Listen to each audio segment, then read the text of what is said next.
Hello दोस्तों, आज देखेंगे हम लोग क्लास 6 का चैप्टर 1 का शॉर्ट नोट्स। चलिए चलते हैं आज की क्लास पर। आज का चैप्टर का नाम है क्या, कब, कहाँ और कैसे। आज फर्स्ट चैप्टर है हिस्ट्री का। यहाँ पर दिया गया है लोग कहाँ रहते थे। लोग कहाँ रहते थे? लोग नर्मदा नदी के तट पर रहते थे, सुलेमान और किरथर पहाड़ी पर, गारो और विंध्य पहाड़ी पर, सिंधु और उसकी सहायक नदियाँ पर, गंगा और सोन नदी के बगल में। मगध साम्राज्य के लोग गंगा और सोन नदी के पास रहते थे। यहाँ पर लिखा गया यात्रा। यात्रा वो कैसे करते थे? आजीविका की तलाश में, प्रदेशों और संस्कृतियों का विस्तार के रूप में, रोमांच की खोज और संस्कृतियों करे के आधार पर। यहाँ पर दिया गया देश का नाम। अतीत के बारे में हम कैसे जानें? साहित्यिक स्रोत, पांडुलिपि से, अभिलेख से और लिखित स्रोत। साहित्यिक स्रोत में हो गया पांडुलिपि, अभिलेख और लिखित स्रोत। पांडुलिपि कहाँ पर लिखा जाता है? जो ताम्रपत्रों पर। कहाँ पर दोस्तों? ताम्रपत्रों पर। अभिलेख पत्थरों पर लिखा जाता है, पहाड़ों में लिखा जाता है, गुफों में लिखा जाता है। ये सब हो गया लिखित स्रोत। अब हम देखेंगे पुरातात्विक स्रोत, जो कि तिथियों का महत्व। पुरातात्विक स्रोत में तिथियों का महत्व। यहाँ में लिया रसीदा का सवाल। रसीदा का सवाल। रसीदा बैठी अखबार पढ़ रही थी। अचानक उसकी निगाह एक सुर्खी पर पड़ी। 100 साल पहले वह सोचने लगी कि यह कोई कैसे जान सकता है कि इतने वर्षों के पहले क्या हुआ था। यहाँ पर लिखा गया लोग कहाँ रहते थे। लोग कहाँ रहते थे? गंगा नदी के पास, यमुना नदी के पास, सोन नदी के पास, यहाँ झेलम, चिनाब, रावी, सतलुज, सिंधु नदी के पास, विंध्य पहाड़ियों के क्षेत्र में, सतपुड़ा के पहाड़ी के क्षेत्र में लोग रहते थे। मानचित्र 1 में दिया गया है उपमहाद्वीप का प्राकृतिक मानचित्र। काबुल नदी के सुलेमान, किरथर पहाड़ी जो कि अफगानिस्तान में पड़ता है, झेलम नदी, चिनाब नदी, रावी नदी, सतलुज नदी, ब्यास नदी, सिंधु नदी,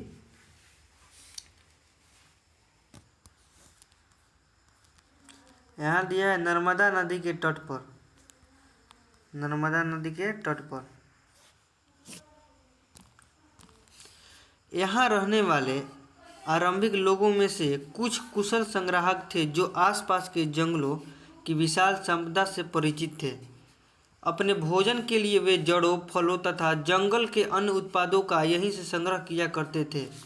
वे जानवरों को आखेट शिकार भी करते थे। सुलेमान और किरथर पहाड़ी। उत्तर पश्चिम की सुलेमान और किरथर पहाड़ियों वाले क्षेत्र में लगभग 8000 वर्ष पूर्व स्त्री और पुरुष ने सबसे पहले गेहूं तथा जौ जैसी फसलों का उपार्जन आरंभ किया। उन्होंने भेड़, बकरी, गाय, बैल जैसे पशुओं को पालतू बनाना शुरू किया। ये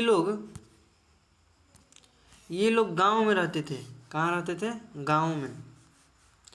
गारो और विंध्य पहाड़ी। उत्तर पूर्व में गारो तथा मध्य भारत में विंध्य पहाड़ियों वाले क्षेत्रों में कृषि का विकास हुआ। जहाँ सबसे पहले चावल उपजाया गया वे स्थान विषय के उत्तर में स्थित था। सिंधु और उसकी सहायक नदियाँ।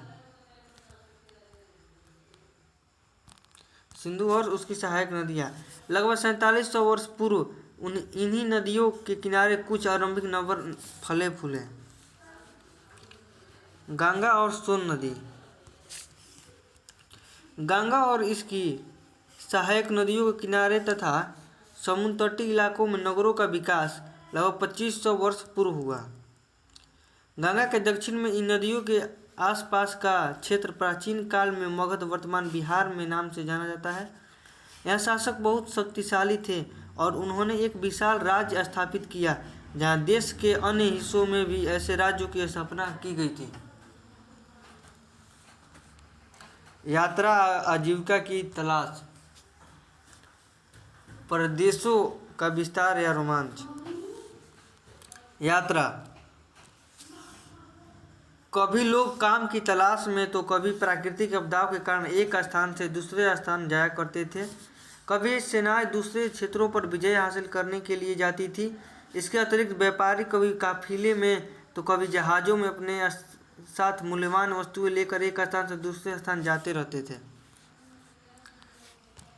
धार्मिक गुरु लोगों को शिक्षा और सलाह देते हुए एक स्थान से दूसरे स्थान, गांव तथा कस्बे, एक कस्बे से दूसरे कस्बे जाया करते थे। कुछ लोग नए और रोचक स्थानों को खोजने की चाह में उत्सुकतावश भी यात्रा किया करते थे। इन सभी यात्राओं से लोगों को एक दूसरे के विचारों को जानने का अवसर मिला। देश का नाम, अपने देश के लिए हम प्राय इंडिया तथा भारत जैसे नामों का प्रयोग करते हैं। इंडिया शब्द इंडस से निकला है, जिसे संस्कृत में सिंधु कहा जाता है। यह लगभग 2500 वर्ष पूर्व उत्तर पश्चिम की ओर से आने वाले ईरानियों और यूनानियों ने सिंधु को हिंदोस तथा इंडोस और इस नदी के पूर्व में स्थित भूमि प्रदेश को इंडिया कहा। भारत नाम का प्रयोग उत्तर पश्चिम में रहने वाले लोगों के एक समूह के लिए किया जाता था। इस समूह का उल्लेख संस्कृति की आरंभिक लगभग 3500 वर्ष पुरानी कृति ऋग्वेद में भी मिलता है। बाद में इसका प्रयोग देश के लिए होने लगा। अतीत की जानकारी के लिए स्रोत, अतीत की जानकारी हमें कई तरह से प्राप्त कर सकते हैं। पांडुलिपि, अभिलेख, लिखित स्रोत, पुरातात्विक साक्ष्य। पांडुलिपि, जो ताम्र पत्रों पर लिखा रहता है उसको पांडुलिपि कहते हैं। ये तरकुल का पेड़ के पत्तों पर लिखा हुआ रहता है, उसको पांडुलिपि कहते हैं। पांडुलिपि, ये पुस्तकें हाथ से लिखी होने के कारण पांडुलिपि कही जाती है। अंग्रेजी में पांडुलिपि के लिए प्रयुक्त होने वाला मैन्युस्क्रिप्ट शब्द लैटिन शब्द मेनु, जिसका अर्थ हाथ से निकला है। ये पांडुलिपि प्रायः ताड़पत्रों अथवा हिमालय क्षेत्र में उगने वाले भूर्ज नामक पेड़ की छाल से विशेष तरीके से तैयार भोजपत्र पर लिखी मिलती है। क्या, कब और कैसे में अभिलेख, अभिलेख जो है ये कठोर सतहों पर खुदी हुई रहती है। अभिलेख, इसको अभिलेख बोला जाता है, तो ये कठोर सतहों पर खुदी हुई रहती है, जैसे पत्थरों पर, गुफाओं में।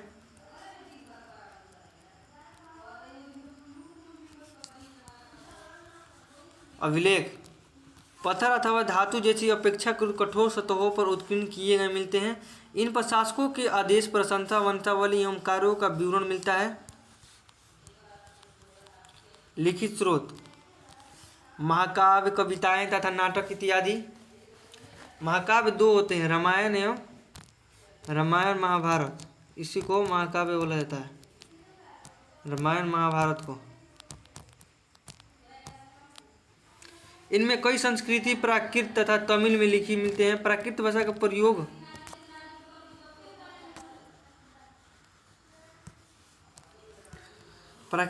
प्रयोग आम लोग करते थे। प्राकृत भाषा का प्रयोग आम लोग करते थे। पुरातात्विक साक्ष्य,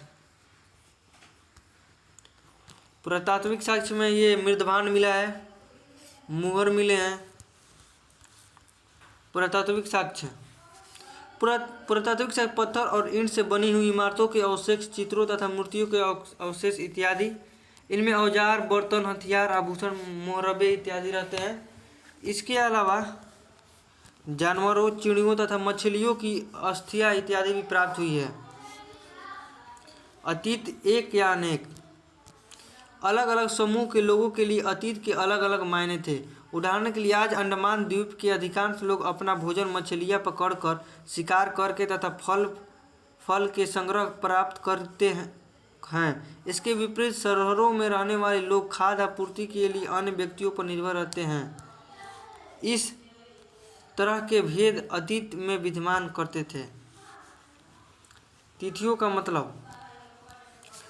का मतलब कुछ महत्वपूर्ण तिथियाँ। कृषि का आरंभ 8000 वर्ष पूर्व। सिंधु सभ्यता का प्रथम नगर 4700 वर्ष पूर्व। गंगा घाटी के नगर मगध का बड़ा राज्य 2500 वर्ष पूर्व। वर्तमान लगभग 2000 वर्ष पूर्व। तिथियों का मतलब वर्ष की यह गणना ईसाई धर्म प्रवर्तक ईसा मसीह के जन्म के तिथि से की जाती है।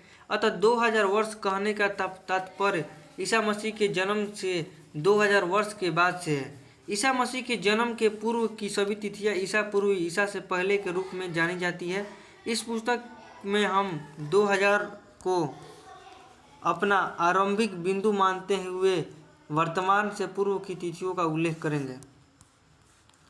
इतिहास और तिथियां। अंग्रेजी में बीसी, हिंदी में ईसा पूर्व।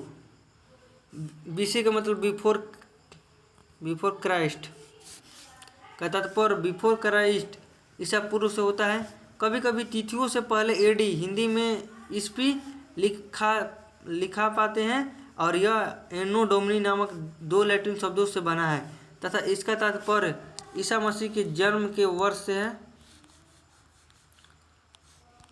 कभी कभी एडी की जगह सीई तथा बीसीई जगह बीसीई का प्रयोग होता है। सी अक्षरों का प्रयोग कॉमन एरा तथा बीसीई का बिफोर कॉमन एरा के लिए किया जाता है। हम इन शब्दों का प्रयोग इसलिए करते हैं क्योंकि विश्व के अधिकांश देशों में अब इस कैलेंडर का प्रयोग सामान्य हो गया है। भारत में तिथियों के इस रूप का प्रयोग लगभग 200 वर्ष पूर्व आरंभ हुआ था।